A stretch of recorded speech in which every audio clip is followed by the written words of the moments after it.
How's everybody today? Good. Hope everybody had a great summer. I'm certainly excited to be, back with our team, back to work, being able to practice, and looking forward to the challenges of, this season. And I think it's important for, players to understand, the time is now.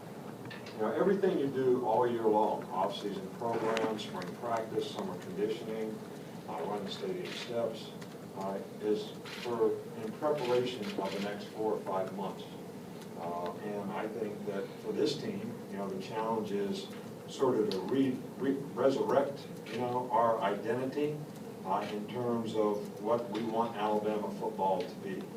And I think that I'm very confident, we're very confident, in the players that we have, but I also think it's up to them to sort of buy into what they need to do to be all they can do, all they can be in terms of their preparation, their performance, the mindset that they have to have discipline to the process of what you need to do to be successful. And I'm talking about intangibles now. I'm talking about giving effort, finishing plays, mental and physical toughness, things that I thought, started to show up a little bit that were not necessarily beneficial to our success. So we want to be a team, and we want the identity of our team to include we, which means all players are together, take care of each other, and take responsibility for representing the university and the program and themselves and their family in a first-class way. I say this every year. You never ever get it because you guys can't operate unless you have something down on a piece of paper that you can rank in some kind of order. But we do not have a depth chart right now. Whatever we do out there is for administrative purposes. Everybody that we have on the field has an opportunity to compete. Some players have had an opportunity in the past to show what they can do. So I think it's a little more important that we look at maybe some other guys, so that we have an opportunity to see what they can do. I was really pleased with the way, our players come back relative to how they did on the conditioning test to end their summer workout program. We just need to work on the mindset of finish, mental toughness, perseverance, in difficult times. All right, now some personnel issues. All right, 2 freshmen that are not here. Bo Scarborough. All right, we have an appeal in place because he is very close to qualifying. That will take some time. We will have a plan here at his high school to try to do the things that he needs to do to finish and be able to qualify. And our goal is to get him here in January. All right, Montel McBride did not qualify and will be placed in junior college. A couple of our players, Leon Brown has an injured foot, and he probably, even though he's rehabbing extensively and able to do some things, he will probably be limited for some degree in practice for at least 2 more weeks. Jaron Reed, Brandon Ivory, and Tim Williams are all suspended for violations of team rules and policies. Each guy can return to the team on completion of the requirement of what they have to do relative to their suspension. All right, and I have no date that I can give you that's going to be completed. So our focus here, we have a lot of good players, a lot of good people in our program, a lot of guys that really do a lot of good things on and off the field, and we're certainly focused on those guys that we have here to develop them to be the best players that they can be, because they've demonstrated they're willing to do the things they need to do, and football is important enough to them to do the things they need to do to have a chance to be successful. So, questions? I was just going to ask about Eddie Jackson. He had the knee injury just a few months ago, and he was out there today. Are you encouraged by what you've seen and kind of his timetable going forward? Yeah, Eddie's going really, really well. He's had a really successful rehab over the summer. He's limited in how many reps. We kind of have him on a little bit of a pitch count as to what he's going to do. And, with these guys, it's always about, okay, how much can they do before they start to get sore or before they start to break down relative to where they are. And, you know, we'd like to just not push the envelope too far that we get to that point. All right, so we're going to kind of keep him on a pitch count that will gradually increase and see, you know, when he gets back to 100% in terms of, I think the thing, Eddie took all, you know, he took all the tests and passed them. So straight line run is not the issue. All right, it's cutting, changing direction, doing those kinds of things and see what issues those things create. But we're very encouraged with where he's at. We're making no predictions about, you know, when he'll be able to come back and play. We're just going to evaluate him sort of one day at a time and try to bring him along so that at some point in time, he's going to come back and be able to contribute for us. For Andrew White and Darren Lake, both of those guys 100% going forward. Andrew White and Darren Lake, yes, they are. They were 100% all summer long, and they're 100% right now. They were all summer.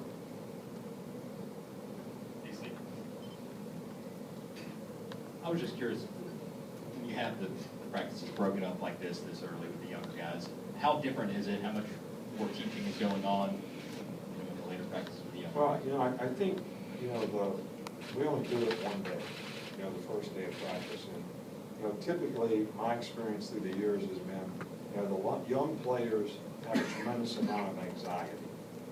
You know, first practice, coaches are out there. They also have the least amount of knowledge and experience, not only in what to do, but in how to do everything that we do, from flexibility to individual drills to group-type drills, and their knowledge of their position. So really doing this is to give us an opportunity to have one practice where we have most all of the young players together so that we can slow things down a little bit for them, and teach them. What happens when you put the whole team out there? All the young guys get in the back of the line. All right, so the old guys do it, they watch them. You want to get them up there so you can see them do it and teach them how to do it. Well, having this practice, the second practice tonight, really allows us to put our total focus on at least getting those guys acclimated to what we do. And they have our total attention. They get to do it. Even if they do it wrong, we have a better chance to correct them because it's all about them for one practice. And I think it helps them get their anxiety out a little bit and probably helps their confidence, at least in knowing what's expected of them. I just want to ask you, with the quarterbacks, the chemistry, how do you see that chemistry developing? What have you heard from the summer workouts? Anything about? I can't make any comments on that right now, really. I mean, our focus is on what these guys do every day. Today's the first day we had a chance to see them. I haven't even watched the film yet. I think all the guys are working hard. I think they all have the capabilities to develop. It's going to come down to, in my opinion, three things.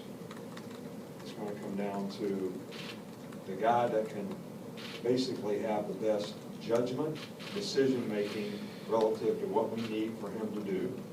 The guy that is most accurate in throwing the ball to the right place at the right time to give guys the opportunity to make plays, and their leadership to affect other people.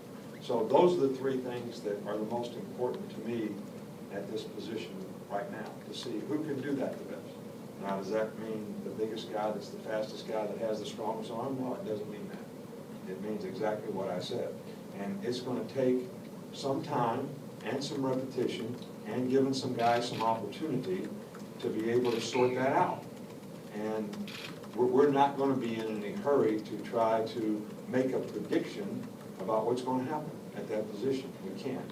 As anxious as everybody is to know, and as anxious as everybody is to find out, we can't make something happen before we get an opportunity to evaluate it fairly for everybody. Last one, Aaron.